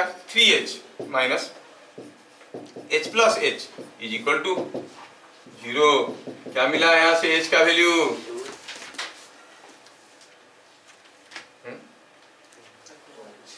H का वैल्यू 2H है. कैसे है? तो नेगेटिव आ रहा है. ये माइनस है. 2H O आप हाँ, you're correct. So H का वैल्यू कितना आया? 2H. तो कितना ऊपर कूदेगा? 2H. से निकाल लिया था. सर अगर बॉल बड़ा होता तो क्या होता? बड़ा होता तो सिंघाड़ा भी होता. जैसे ये बॉल निकलने लगेगा लेवल घट जाएगा कि नहीं? लेवल घट जाएगा तो ये H रहेगा क्या? पानी के अंदर H नहीं क्या कहेंगे? छोटा बॉल है तो हाँ पानी के अंदर पूरा H गया. बड़ा होता तो जैसे बॉल निकलने लगेगा लेवल घटने लगेगा. तो ये हाइट को निकालना आपके लिए थोड़ा मुश्किल हो जाता है. उसके लिए फिर टैंक का एरिया देना पड़ता है, बॉल का साइज देना पड़ता है. स्मॉल बॉल बोलते इतना लफड़े में नहीं घुसना है. बॉल पूरा स्मॉल H डिस्टेंस गया है. जब ये बॉल निकलता धीरे धीरे तो बॉन्ड फोर्स भी बदलता. अब तो हम एज्यूम करें बॉन्ड फोर्स कांस्टेंट है ना. इसीलिए सोच के क्वेश्चन बना देते हैं कि स्मॉल बोला तो सारे बराबर है.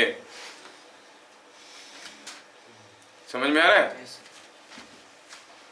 समिति अच्छी क्वेश्चन पूछती है कभी कभी. बॉल बड़ा होता तो क्या होता, छोटा है तो क्रिकेट बॉल, बड़ा है तो फुटबॉल. लेकिन ऐसा सोचना चाहिए क्या तकलीफें होते.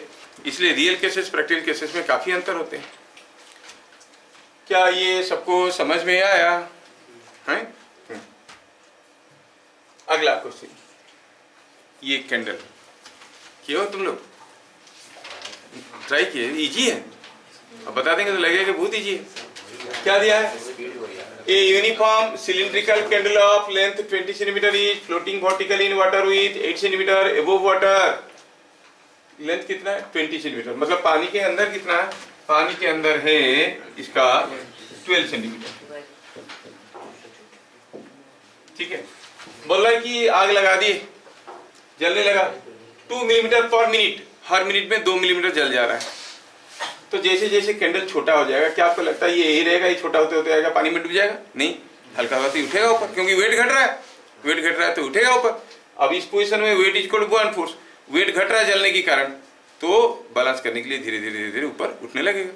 तो नीचे वाला हिस्सा भागने लगेगा. पूछा बताओ ये कितना वेलोसिटी में ऊपर जाएगा? क्वेश्चन समझ में आया?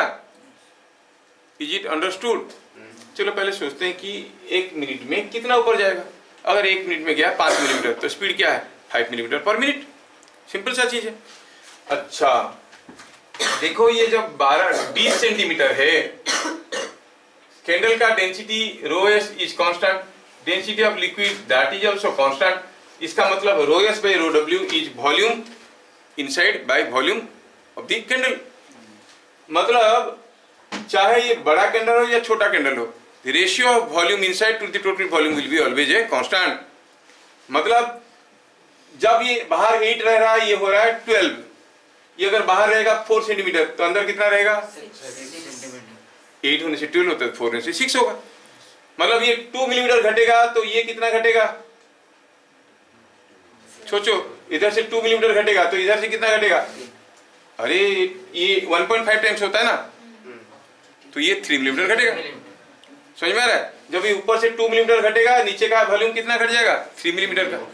Are you getting? तो इसका मतलब निचला हिस्सा कितना स्पीड में ऊपर जा रहा है? ये ऊपर वाला जल रहा है 2 मिलीमीटर में नीचे, और ये चढ़ रहा है ऊपर. अल्टीमेटली क्या मिलेगा आपको? 3 मिलीमीटर ये चढ़ गया है. नहीं सर, पर जब कैंडल बर्न हो रहा है तो वो टोटल कैंडल का लेंथ घट रहा है ना, तो सिर्फ ऊपर का लेंथ थोड़ी घट रहा है. हाँ तो हम बोले ये वाला हिस्सा का घटेगा तो ये वाला हिस्सा का भी घटेगा. अब बोले तो पानी में एक साथ घटेगा कैसे, मेल्ट कैसे करेगा? मैं बता रहा हूँ समझाने के लिए कि जब भी ये चल रहा है, ये वाला this part, this length divided by the total length is a constant.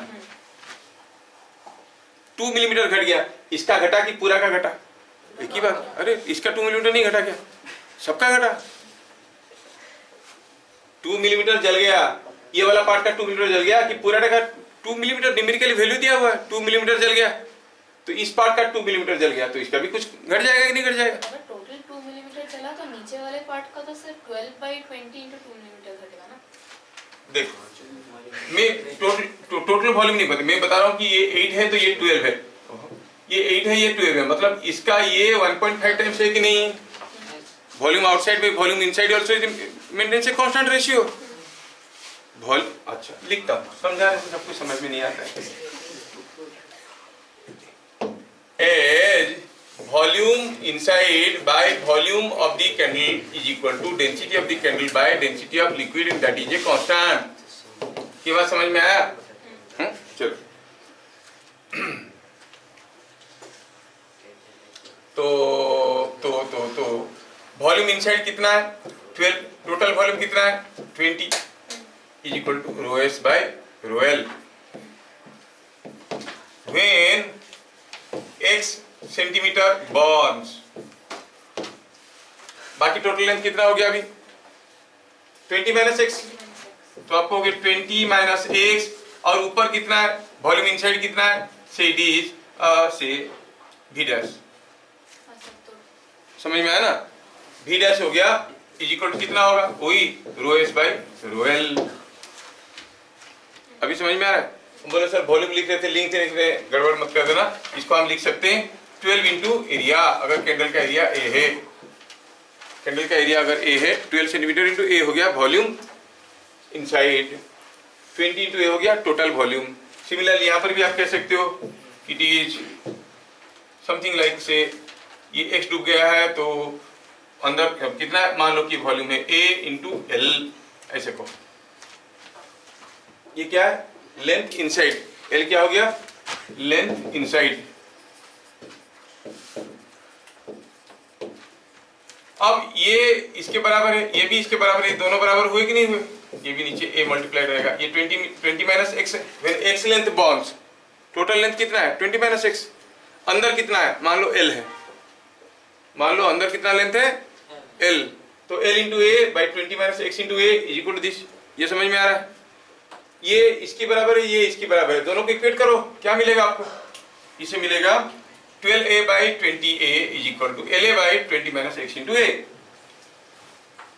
12a by 20a for your understanding is equal to LA by 20 minus x into A. कब? जब x लेंथ बर्न कर चुका है, ये तो गया, क्या यहाँ से L का वैल्यू मिलेगा? देखो तो कितना आएगा ये 12 by 20 into 20 minus x, L कितना मिलेगा? हिसाब तो हूँ 3 5, ये कितना हो गया? 16, और ये हो गया 20 माइनस x, और x कितना दिया है? x कितना है? 2 मिलीमीटर दिया है ना? चलो पहले हम यहाँ से x का वैल्यू निकालें। L कितना हो गया? 3/5 into 20 minus x। This is length inside. What is length outside? इसको थोड़ा सिंप्लीफाई करो, इसको लिख सकते हो लेंथ आउटसाइड। मुझे पता करना था कि अंदर वाला लेंथ कितना बदल रहा है। क्या हुआ, समझ में नहीं है तेरे को? अंदर वाला लेंथ तो 12x to 20 होगा। अभी कौन सा हाल है? अब हाल ये है कि x लेंथ जल चुका है। अब ये पूरा लेंथ कितना है? ये पूरा लेंथ कितना है? L minus x, 20 minus x। थोड़ा अगर समझदारी से सोचते तो तुमको जल्दी समझ में आ जाता। ये 20 माइनस x हो गया, x लेंथ बर्न कर चुका है। अब लेंथ कितना है अंदर? L, तो L कितना आ रहा है देखो तो, L is coming 3/5 into 20 minus x, है ना? पहले L कितना था? पहले कितना था? 20। पहले नीचे कितना था? ये 12 था। सो लेंथ और displacement of lower end is equal to कितना था? पहले था 12, अब कितना है? 3/5 इंटू 20 माइनस x। पहले कितना था? 12 सेंटीमीटर, अब कितना है? L है, कितना चढ़ गया? 12 माइनस दिस। अब इसमें वैल्यू डालो, वैल्यू डालो, इट इज कितना हो गया देखो तो 12 माइनस 60 बाई ये हो गया 4 12 प्लस 3x बाई 5। समझ में? यही चीज में डायरेक्टली समझाने की कोशिश कर रहा था। कितना डिस्प्लेस हो गया है 3x बाई 5, यही मैं बताने की कोशिश कर रहा था। मैंने भी तो यही बताया। देखा तू भी बताया, मैं भी आप भी यही बताया। हाँ ठीक। तो 3x/5 जो हुआ ये कितना गया डिस्प्लेसमेंट हुआ, एक से अगर 2 मिलीमीटर दिया है तो कितना हो जाएगा 1.2। अच्छा मैं कुछ दूसरा बोल रहा था, ओह प्रोपोर्शनल में बोल रहा था, आउटसाइड इनसाइड का रेशियो में, सॉरी। तो ये कितना आ गया इसमें 3x/5, x का वैल्यू कितना है 2 मिलीमीटर, x दिया है 2 millimetre, it is coming out to be 6/5 millimetre. समझ में आया? 6/5 मिलीमीटर, 1 मिनट में अगर वो जाता है 3 मिलीमीटर, ये जाता है 6/5 मिलीमीटर, तो वेलोसिटी क्या हो गया 1.2 मिलीमीटर पर मिनट। समझ में आया क्या? व्हेन फाइनली सब मिलजुल के मेरे को ही गलत प्रूफ कर देते हैं। व्हेन 2 मिलीमीटर बॉन्ड्स मतलब x is 2 millimetre, displacement of lower end is equal to 3x/5, 3 into 2 हो गया 6/5 is 1.2 मिलीमीटर। हाँ, so velocity of lower end कितना आएगा? रौनक बताएगा कितना आएगा रौनक? 1.2 मिलीमीटर पर मिनट। आया समझ में? तुम लोग कर लिए थे इसको? मैं किसको समझा रहा था? रौनक फेस्टा कर तो लड़ा अभी हुआ, लेकिन हम लोग बड़े गंदे तरीके से किए। थोड़ा स्मार्टली सोचने से विथ रीजनिंग आप कर सकते हो, है कि नहीं? पूरा का इतना हिस्सा अंदर है तो इतना जल गया। तो अब जो हम जो रेशियो यूज किए थोड़ी देर पहले, क्या था फॉर्मूला? VI/VS। इसके जगह अगर VO/V वाला यूज करते तो और आसान हो जाता। Volume outside by total volume, और volume outside by volume inside का रेशियो निकाल के कर लेते तो वो भी कांस्टेंट है। When this is constant, volume outside by volume inside is also constant, है कि नहीं? हाँ, तो ये ऊपर से इतना जल गया तो ये इतना कितना जल जाएगा वहां से भी हम लोग निकाल सकते थे, है कि नहीं? वैसे कैसे करते तो लगता नहीं। हाँ देखा, ये पिछली जन्म में कुछ मेरा, चलो ठीक।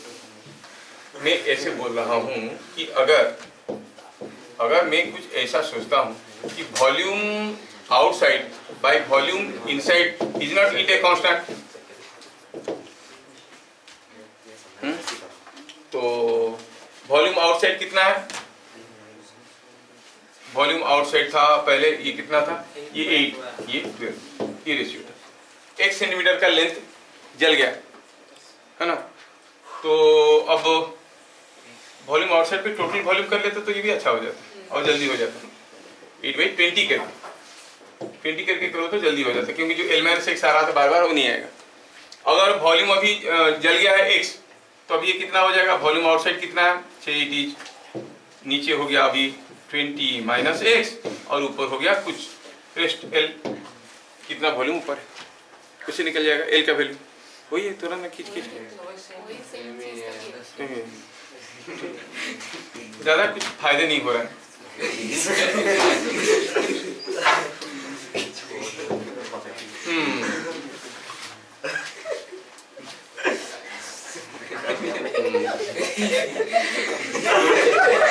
मैं क्या सोचा, अभी मेरे को समझ में आया कि मैं कहाँ पर गड़बड़ किया था। तुम लोग पकड़ लियो क्या?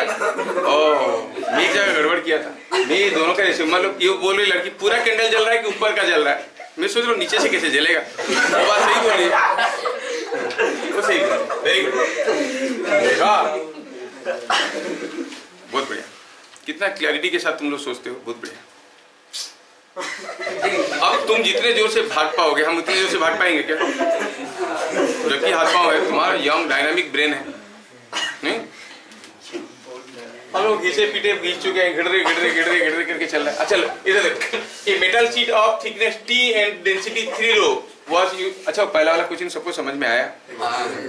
Metal sheet of thickness T and density 3 rho was used to form a cubical blocks. When the box was put in a liquid of density rho, it was found to float half mast. Find side length of the cube. कोई liquid में इसको हम डाले और पता चला कि ये बॉक्स फ्लोट करने लगा, आधा डूबे। साइड लेंथ क्या है? चलो L है, L इज साइड लेंथ। चलो मानते हैं कि L इज साइड लेंथ। तो what is the buoyant force?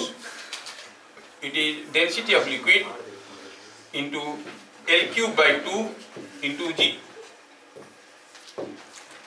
क्योंकि आधा डूब रहा है तो वॉल्यूम कितना हो गया? L3/2 that into rho L into G हो गया buoyant force. What is the weight? Weight of the liquid क्या है? Weight of the solid, weight of the box क्या है? कितने टो फेस है इसमें? How many faces are there in a cube? 6 faces है। 6 फेसेस है तो हर फेस का वॉल्यूम कितना है? 6 L² T।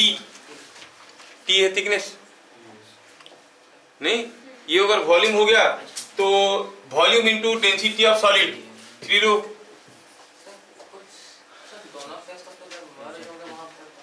क्या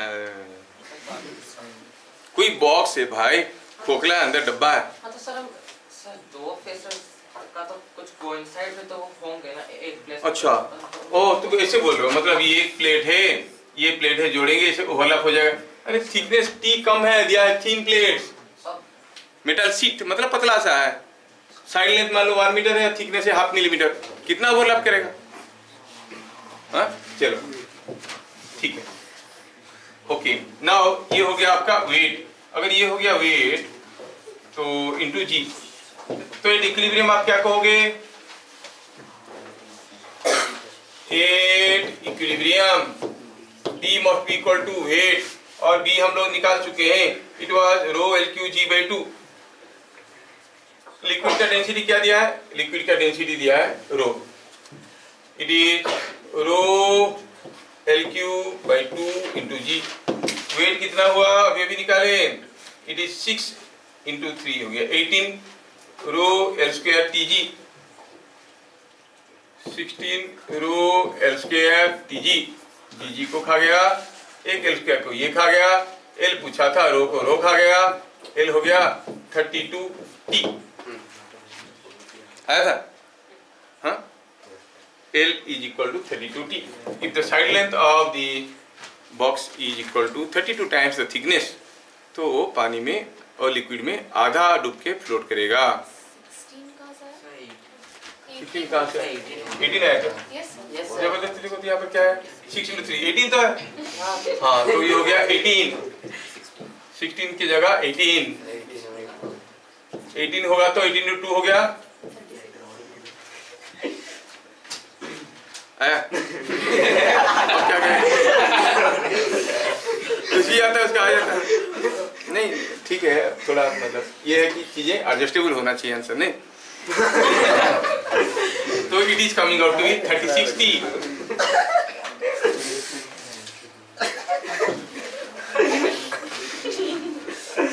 आया समझ में सबको? ये वाला समझ में आया? Next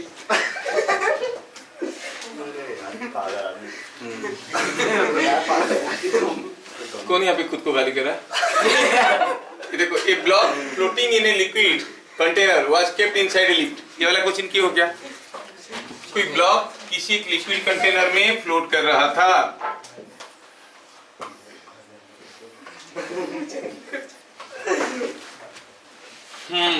if the lift एक्सीलरेट्स down, ये लिफ्ट के अंदर रखा हुआ था, ये नीचे जाने लगा, एक्सीलरेट किया, the bond force on the block will increase और डिक्रीज। जब ये एक्सीलरेट करेगा नीचे की तरफ, बॉन्ड फोर्स बढ़ेगा कि घटेगा? अरे बॉन्ड फोर्स का क्या फॉर्मूला था? रो LV into G।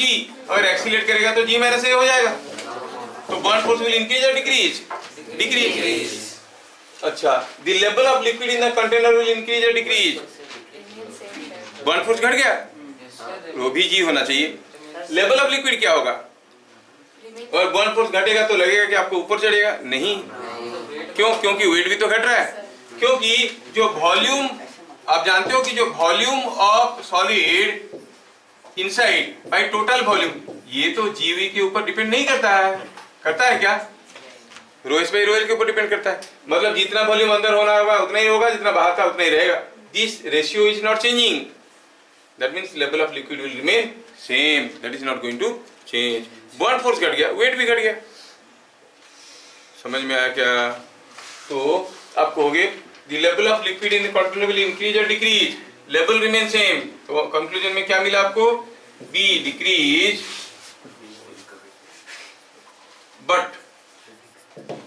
but level of liquid remains same. Level of liquid क्या हुआ?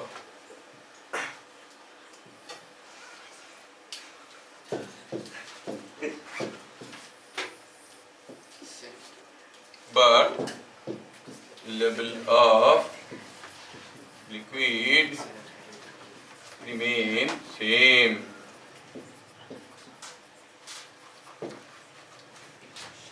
क्या बात समझ में आया? रोना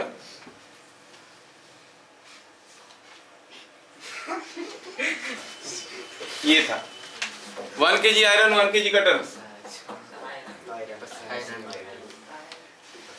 एम्प्टी बैलून और पहला वाला था consider an accurate beam balance whose weight will be more. Beam balance यहाँ पर खत्म हुआ कुछ।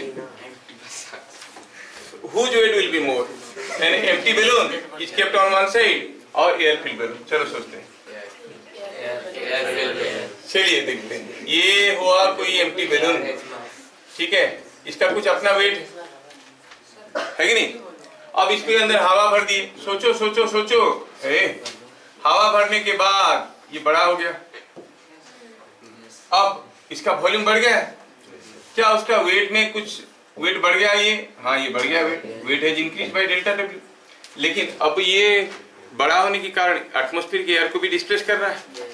तो पहले जब इसके ऊपर कुछ बॉन्ड फोर्स आता था, बी, ये डब्ल्यू आता था, कुछ बी आता था, कुछ था, दोनों का कुछ कुछ वैल्यू थे।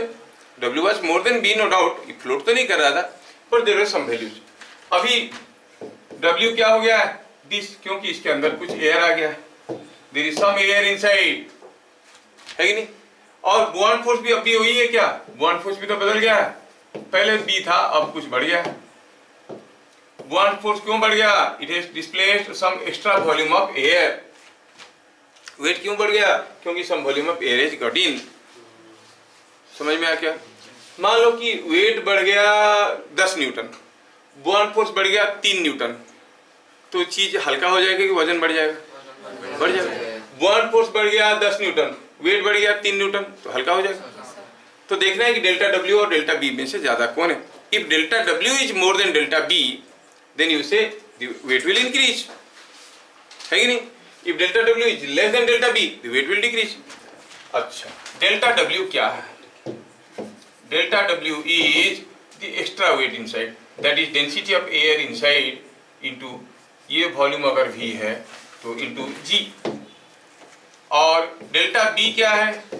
The volume of air displaced, density of air outside into v into g। समझ में आया क्या? अब बाहर का एयर का डेंसिटी ज्यादा है कि अंदर का एयर का डेंसिटी ज्यादा है? तो एयर तो एयर नहीं, अंदर प्रेशर ज्यादा है कि बाहर प्रेशर ज्यादा है? तो अब दबा के रखो, more molecules in less space, so density inside is more, are you getting? Density outside is less, क्योंकि प्रेशर बढ़ाने से gas molecules are coming close. तो क्या लिखेंगे? As pressure inside is more. मतलब फिर तो अभी बैलून में होल कर देंगे, हवा अंदर से बाहर आएगा कि बाहर से अंदर जाएगा? तो प्रेशर हाई प्रेशर से लो प्रेशर में जाता है, अंदर का एयर कंप्रेस्ड है, कंप्रेस्ड है, तो you are occupying more amount of air in lesser volume, so density is more. As pressure inside is more, you say density inside is more than density outside. So delta W is more than delta B. तो क्या होगा? Wait बढ़ेगा कि घटेगा? तो इसका कुछ wait था, इसका वेट थोड़ा ज्यादा हो जाएगा क्योंकि कुछ एक्स्ट्रा आ गया। सो किसका वेट ज्यादा है? एम्प्टी बैलून और इन्फ्लेटेड बैलून? Inflated balloon. किसका वेट ज्यादा है? एम्प्टी बैलून की या air filled balloon? Air filter नहीं, ठीक है। क्या बात समझ में आया? Could you follow this question? अगला क्वेश्चन पूछा है, क्या था क्वेश्चन? 1 किलो हाँ, बोला है कि 1 kg cotton on left side and 1 kg iron on right side. Sir लोहा तुम ही की। अब देखो ये है आपका बीम बैलेंस। आप इधर रखोगे 1 kg कॉटन और इधर रखोगे 1 kg iron.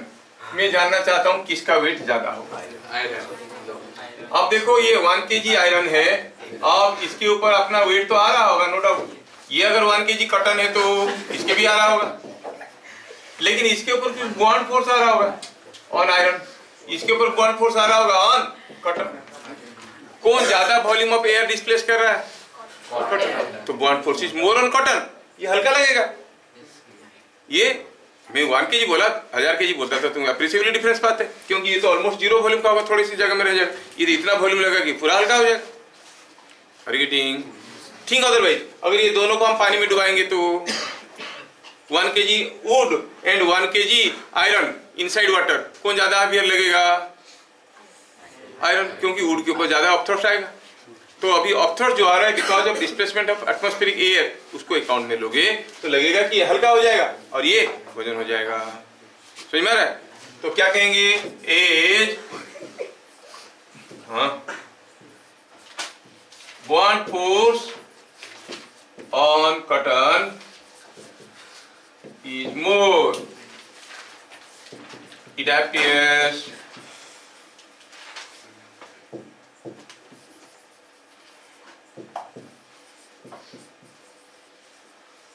to be of lesser weight. लगेगा किसका वेट कम है? 1 kg आयरन और 1 kg कॉटन में से किसका वेट ज्यादा है? 1 kg आयरन। अभी वो क्वेश्चन उन लोगों को पूछो जो तुम लोगों को मजाक उड़ाते थे, है कि नहीं?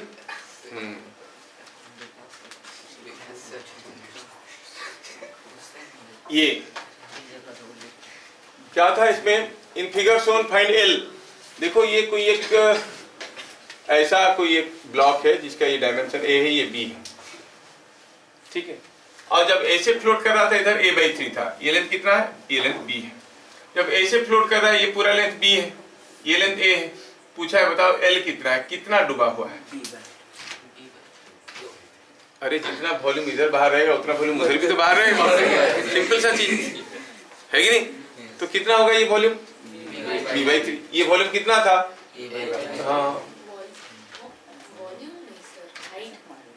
अरे भैया, हाँ ये हाइट, ये वॉल्यूम b/3 इंटू a/3 ये निकलेगा ये, क्योंकि इसका ये वाला डायमेंशन दिया नहीं है ना।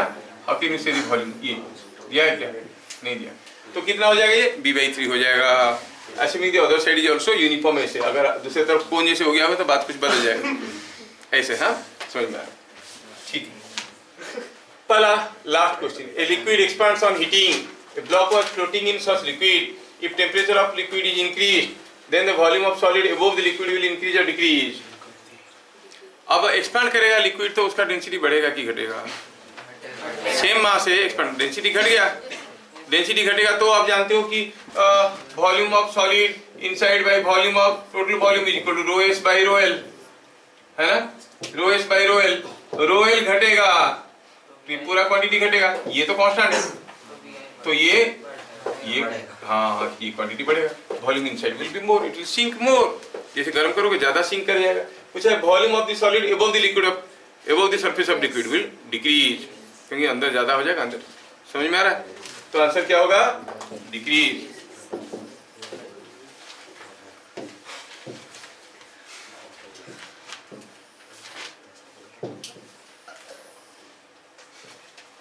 ठीक है।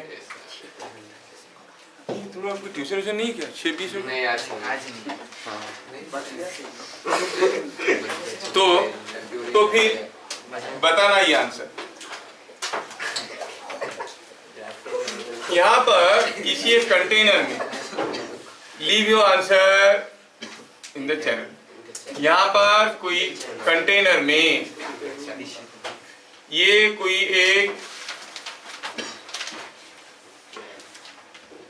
सॉलिड था जिसका डेंसिटी रो है और ये कोई एक लिक्विड है डेंसिटी 3 रो है, इसको यहां पर पकड़ के रखे थे।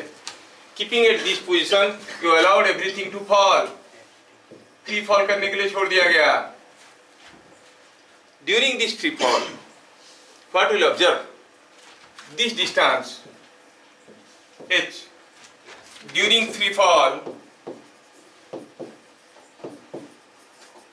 h increase or decrease, h increases or decreases। जब ये गिर रहा होगा h का वैल्यू बढ़ेगा कि घटेगा, कोई एक ब्लॉक है इसके अंदर, सोचना है, थोड़ा दिमाग लगा के। सर पकड़ के रखे थे मतलब? अरे पहले इसके अंदर दबा के ऐसे पकड़ के रखे थे, डुबा के छोड़ दिए, पकड़ के रखे थे, कैसे पकड़े, अरे इसे भी कर लिया, ऊपर से डुबाया उसको, वहां पर रखा, फिर छोड़ दिया, तो वो भी छोड़ दिया सब ओके, इसको रख के उसको छोड़ देंगे, तो दोनों गिरने लगे। Everything falls freely under gravity, the system falls freely under gravity. सोचो कि जो पकड़ के रखा था वो दोनों हाथ छोड़ दिया, ये दोनों नीचे लगे। समझ में नहीं आया? समझ में?